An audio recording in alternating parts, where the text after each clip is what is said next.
కరీంనగర్ వెళ్దాం. కరీంనగర్లో మా ప్రతినిధి శ్రీకాంత్ మనకి అందుబాటులో ఉన్నారు. అక్కడ ప్రధానంగా చూసుకుంటే హైకమాండ్ దృష్టికి రామగుండం రాజుకి వెళ్ళినట్లు తెలుస్తా ఉంది. ఇక కేటీఆర్ ఆదేశాలతో రంగంలోకి మంత్రి కొప్పుల ఈశ్వర్ దిగిట్లు తెలుస్తా ఉంది. రెబల్ అభ్యర్థులు బొచ్చుగించే పనిలో ఆయన ఉన్నట్లు తెలుస్తుంది. జిల్లాలో సాయంత్రం రెబల్ అభ్యర్థులతో భేటీ అయినటువంటి పరిస్థితి కనిపిస్తుంది. ఇక ఆశీర్వాద యాత్ర పేరుతో ఎవరైతే ఉన్నారో రెబల్స్ అందరూ కూడా పాదయాత్ర చేస్తున్నటువంటి పరిస్థితి.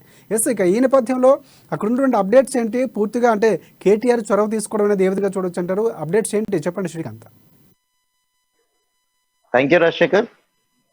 ఉమ్మడి కరీంనగర్ జిల్లాలో పెద్దపల్లి జిల్లాకు సంబంధించి రామగుండం నియోజకవర్గం ప్రతిరోజు కూడా వార్తల్లో నిలుస్తున్న పరిస్థితి అయితే నెలకొంది. రామగుండం ఎమ్మెల్యే కోరుకంటి చందర్ కు వ్యతిరేకంగా 5 రెబల్ అభ్యర్థులు ఉద్యమిస్తున్న పరిస్థితి అయితే నెలకొంది. ఈ సందర్భంగా రామగుండం నియోజకవర్గంలో రాజకీయాలు రోజు రోజుకు హాట్ గా మారుతున్నాయి. అంటే ప్రతిరోజు కూడా వీళ్ళంతా రెబల్స్ అభ్యర్థులు కూడా ఎమ్మెల్యేకు వ్యతిరేకంగా గలం వింపి ఒక ప్రజా చైతన్య యాత్ర కూడా మొదలు పెట్టారు.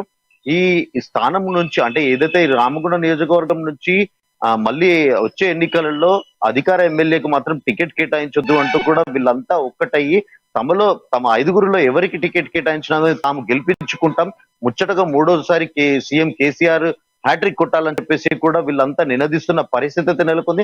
అయితే ఇందుకు వీళ్ళంతా కూడా ఒక ప్రణాళికను సిద్ధం చేసుకొని రహస్య సమావేశాలు ఏర్పాటు చేసుకొని ఇటీవల తీర్మానం కూడా చేసుకున్నారు. దీనికి సంబంధించి నిన్న ఒక బహిరంగ లేఖను కూడా విడుదల చేశారు. అంటే ఒక శవ రాజకీయాలు చేస్తున్నాడు ఎమ్మెల్యే కోరుకంటి చందర్ అంటూ కూడా వీళ్ళంతా తీవ్ర ఆగ్రహం వ్యక్తం చేస్తున్న పరిస్థితి. కింది స్థాయి నేతలు ఎవరు కూడా గుర్తించట్లేదు, తమలందరినీ అణిగదొక్కే ప్రయత్నం చేస్తున్నారు, తనకు అనుకూలమైన వారికే ప్రాధాన్యత ఇస్తున్నాడు అంటూ కూడా వీళ్ళంతా ఉద్యమిస్తున్న పరిస్థితి. ప్రతి ఇంటింటికి వెళ్ళి కూడా వీళ్ళంతా ప్రచారం చేస్తున్న పరిస్థితి.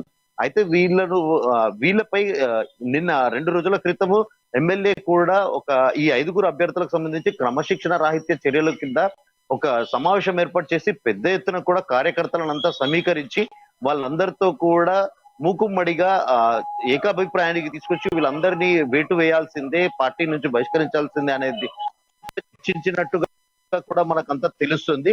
అయితే ఇక్కడ ఏం జరుగుతుంది, ఇలాంటి పరిస్థితుల్లో ఈ విషయం అంతా కూడా రామగుండం గురించి సంబంధించి వీళ్ళంతా కూడా ఏదైతే మంత్రి కేటీఆర్ కి ఈ విషయం కూడా చేరినట్టు తెలుస్తుంది.